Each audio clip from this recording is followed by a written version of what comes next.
मंत्री बनने का मेरा कोई शौक नहीं है। मेरी फितरत ये है कि मैं मांगता नहीं हूँ। मैं कभी किसी की गणेश परिक्रमा नहीं किया। आपके नाम से वारंट भी निकाल दिया गया था, फोन भी आ गया था राजभवन से। हाँ बिल्कुल, फ़ोन भी आ गया था 10 बजे के आसपास। उसके बाद फिर वारंट भी आ गया। फिर सुप्रिया का फ़ोन आया, उन्होंने कहा कि दादा आप थोड़ा सीएम आ जाइए। तो मैंने सीधा मुख्यमंत्री से बात किया। तो कहा मैं आपको जवाब देने की स्थिति में नहीं हूँ। क्या मुख्यमंत्री के मुंह से ऐसा जवाब अच्छा लगता है कि मुख्यमंत्री जवाब नहीं दे पा रहे हैं? देखिए, परिवार की स्थिति, जहाँ परिवार की बात होती है वहाँ घर का मुखिया जो है वो सीधे किसी सदस्य से कुछ बोलने की स्थिति में नहीं होता है। बहुत उसकी मर्यादा भी होती है। बातचीत किया, हमने कहा कि आपका यह निर्णय गलत है और चूंकि ये गंभीर विषय है, राज्य के 50 लाख हरिजनों का बात है। मैंने कभी आपसे रिक्वेस्ट किया कि हमको आप मंत्री बना दीजिए। मैंने मुख्यमंत्री को कहा कि 12वां वैद्यनाथ नहीं होगा। आपको अगर आपने रखना, आप समझिए कि सबसे निचले पैदान पर रख के आप लोग तमाशा करिएगा क्या? कल दोपहर में एक खबर तेजी से वायरल हुई कि बैद्यनाथ राम जो है एससी कोटे से मंत्री बन रहे हैं 12वें मंत्री के तौर पर।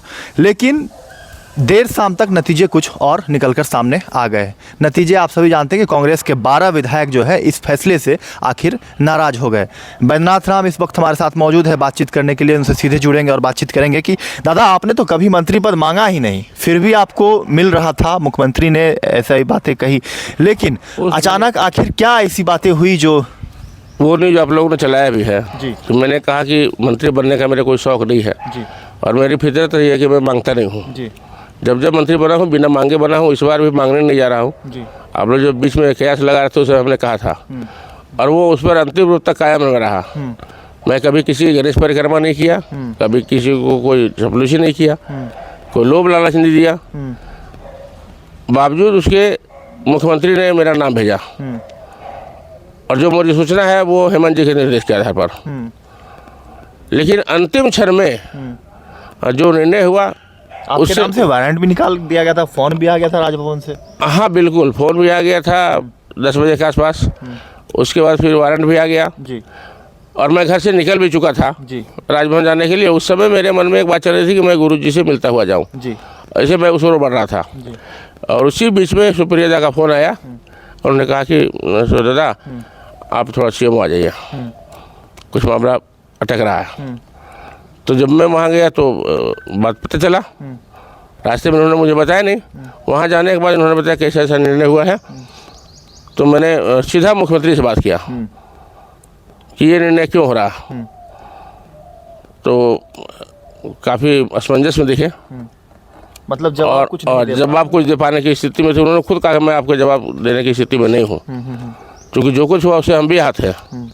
क्या मुख्यमंत्री के मुंह से ऐसा जवाब अच्छा लगता है कि मुख्यमंत्री जवाब नहीं दे पा रहे हैं? देखिए, परिवार की स्थिति, जहाँ परिवार की बात होती है वहाँ घर का मुखिया जो है वो सीधे किसी सदस्य से कुछ बोलने की स्थिति में नहीं होता है। बहुत उसकी मर्यादा भी होती है। तो इस कारण से वो मेरे सवालों से बच रहे थे। कोशिश पूरी की कि हम बचे, लेकिन मैं सीधे उनके कमरे में गया, उनसे बातचीत किया। हमने कहा कि आपका यह निर्णय गलत है ना, इस पर अभी समय है, आप पुनर्विचार कर लीजिए। ना तो ये दल हित में है, ना व्यक्ति हित में है, ना समाज हित में है। तो ये निर्णय आपका सर्वथा गलत है, इसको आपको अभी भी सोचना चाहिए। अच्छा, विपक्ष इसे ले रही है कि ये दलित का बहुत बड़ा अपमान है। मैं भी मानता हूँ इसको। मैं खुद मान रहा हूँ कि ये मेरा व्यक्तिगत अपमान है और मैंने उनको कहा है कि ये जो मेरा अपमान किया आपने, हम इसको कतई बर्दाश्त नहीं कर सकते हैं। हम तो स्वतंत्र हैं आज के बाद अपना निर्णय लेने के लिए। क्या करेंगे बैद्यनाथ राम आगे? क्या करेंगे, थोड़ा इंतजार तो कर लीजिए। लेकिन आपको भी तो बहुत सारे पार्टी ने अवसर दिया होगा कि आगे आपको लोकसभा का उम्मीदवार बना दिया जाएगा या राज्यसभा भेजा जाएगा। जब लोकसभा की बात आएगी तब सोचेंगे उसके बारे में। अभी जो सामने है उसके बारे में पहले सोच ले। और चूंकि ये गंभीर विषय है, राज्य के 50 लाख हरिजनों का बात है, उसकी समस्या के बारे में सोचना चाहिए। व्यक्तिगत तौर पर मेरी जो छवि की क्षति हुई है उसके बारे में सोचने का मेरा पूरा अधिकार है अपना, और हर व्यक्ति को अधिकार होना चाहिए कि अपने स्वाभिमान की रक्षा करे। मैंने उनको सीधा यह कहा कि अगर आप ये केवल बता दें कि मैं आपके पास गणेश परिक्रमा किया हूँ, मैंने कभी आपसे रिक्वेस्ट किया कि हमको आप मंत्री बना दीजिए, अभी बोलिए, अभी मैं संन्यास ले लूँगा राजनीति से, आपके दरवाजे से बोलते हुए निकल रहा हूँ। उन्होंने कहा नहीं, आप कभी बोले नहीं हमको। फिर आपने नाम भेजा मेरा क्यों? यदि आपको नहीं बनाना था तो आपने नाम मेरा भेजा क्यों? और भेज दिए तो उसको एक्सटेंड करना चाहिए था। और ये क्या कि कांग्रेस लीड करेगा क्या? हमको सुपरसीड करेगी कांग्रेस? जेएमएम के सहारे कांग्रेस चल रही है। हाँ, वो एलआई पार्टनर है, मान सकता है, लेकिन वो हमको गाइड नहीं कर सकता, डिटेक्ट नहीं कर सकता है। आप इस पर अड़िए और इतना कमजोरी दिखाइएगा तो पार्टी हित में अच्छा नहीं है। लेकिन वो बचते देखिए हमेशा। और उन्होंने मुझसे कुछ कहा है, मैं उसी का इंतज़ार कर रहा हूँ।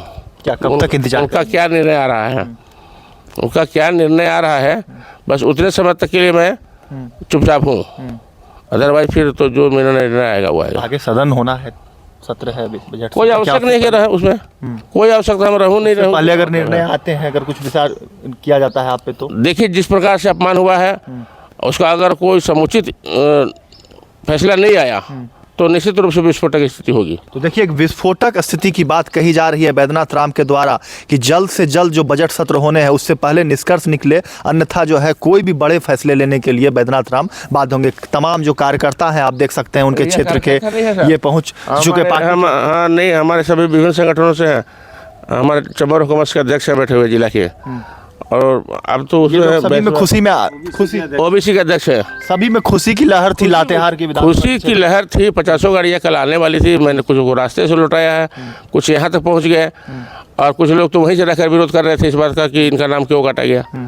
स्वाभाविक है, किसी क्षेत्र के विधायक को अगर मंत्री पद मिलता है तो खुशी होती है, क्योंकि स्वाभाविक तौर पर उस क्षेत्र का विकास होता है जब कोई विधायक मंत्री बनता है तो ये कटु सत्य है। तो ये अवसर मिलने वाला था लातेहार को, अंतिम क्षण में जब नाम कटा तो स्वाभाविक तौर पर लोगों के मन में गुस्सा हुआ, आक्रोश आया। ऐसी बातें नहीं कि पहली बार आप विधायक बन चुके हैं, पहले भी आप मंत्री पद संभाल चुके हैं, शिक्षा विभाग आप संभाल चुके हैं, कई जिम्मेदारी आप पा चुके हैं, फिर भी आखिर आपको क्यों लगता है कांग्रेस ने विरोध किया है कि 12वां मंत्री वह चाह रहे हैं? मैं 12वां मंत्री को मानता ही नहीं हूँ। कैसे 12वां हो गया मैं?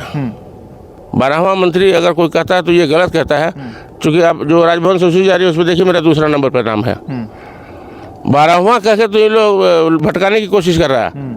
12वां मैं नहीं हूँ। मैंने मुख्यमंत्री को कहा कि 12वां बैद्यनाथ राम नहीं होगा। आपको अगर आपने रखना, आप समझिए कि सबसे निचले पहचान पर रख के आप लोग तमाशा करिएगा क्या?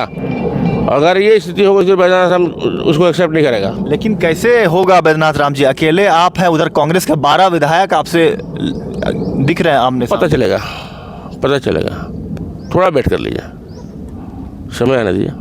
तो समय आने दीजिए, पता चलेगा। और भी लोग हैं, उनसे बातचीत करने की कोशिश करेंगे। क्या कहेंगे आप लोग? कल पूरे क्या नाम है हुआ आपका? मोहम्मद इमरान। कहाँ से आए हैं? जिला संयुक्त सचिव झामुमो लातेहार। क्या कहेंगे? निश्चित तौर पर झारखंड के लिए, दलितों के लिए ये अपमान की बात है। मैं इसको स्वीकार कर रहा हूँ और लातेहार की जनता मर्माहत है। माननीय मुख्यमंत्री को निश्चित तौर पर अडिग होकर फैसला लेना चाहिए, जल्द फैसला लेना चाहिए। और हमारे विधायक 4 टर्म ओथ ले चुके हैं, पहले मंत्री रह चुके हैं, काफ़ी अनुभवी है। इनको अभी मौका मिलता तो क्षेत्र का विकास, राज्य का विकास देखने का अवसर हम सबों को मिलता।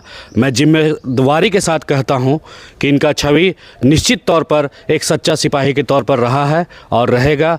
मैं बार बार निवेदन करता हूं केंद्रीय नेतृत्व से, मुख्यमंत्री से और कांग्रेस के जो भी लीडर है, जो भी उनके केंद्रीय नेतृत्व है, उनसे भी निवेदन करता हूं कि दलितों के साथ अपमान ना किया जाए। आप एक अल्पसंख्यक हो के भी दलित के साथ हैं, सभी वर्ग का साथ है इनके साथ।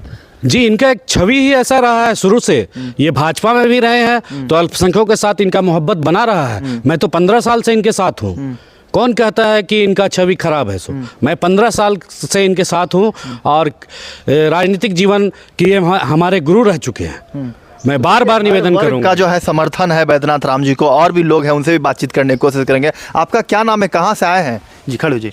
शत्रुघ्न प्रसाद, राष्ट्रीय ओबीसी मोर्चा जिला अध्यक्ष लातेहार से हम हैं। ये हमारे जिला में अपमानित हो गया है, इसके लिए हम लोग आए हैं अपने विधायक जी से मिलने के लिए। क्या कल 50 गाड़ी से लोग आ रहे थे? 50 नहीं, करीब 100 गाड़ी से लोग आ रहे थे हम लोग। और अभी भी आप लोग रुके हुए हैं, डटे हुए हैं? अभी भी रुके हुए हैं। कुछ लोग हम लोग आ चुके हैं और कुछ लोग आने वाले थे जो कि रास्ते से ही घूम गए हैं। क्या कहेंगे सर, क्या नाम है आपका? मैं सुशील अग्रवाल। कैसे देखते हैं, ये पहली बार ऐसा हुआ है कि राजभवन से नाम आ जाने के बावजूद नाम कट जाते हैं? ये निश्चित रूप से ये आदिवासी पिछड़ों और हरिजन की बात करने वाली सरकार है। ये सिर्फ और सिर्फ इन्हीं लोगों से वोट लेकर के और हम लोग हरिजनों का और पिछड़ों का ये सिर्फ बेइज्जती कर रहे हैं और कुछ नहीं है। तो एक बड़ा, आप कह सकते हैं अपमान, बहुत बड़ा अपमान है और इसका मुआवजा इनको देना होगा। ये जल्द से जल्द देना होगा। तो देखिए इनका मुआवजा भुगतना होगा और जल्द से जल्द जवाब मांगा जा रहा है पार्टी के जो लोग हैं उनके द्वारा। क्या कहें, कहाँ से हैं, क्या नाम? मेरा नाम सैयद अंसारी है, हम गढ़वा से हैं जी चचा के विधानसभा से हम लोग का कोई ताल्लुकात नहीं है जी। लेकिन इनका जो मोहब्बत है जी हम लोग कभी भी फ़ोन कर देते हैं किसी भी वक्त के लिए। हम गढ़वा से हैं, विश्रामपुर विधानसभा से, चाचा लातेहार से विधायक हैं।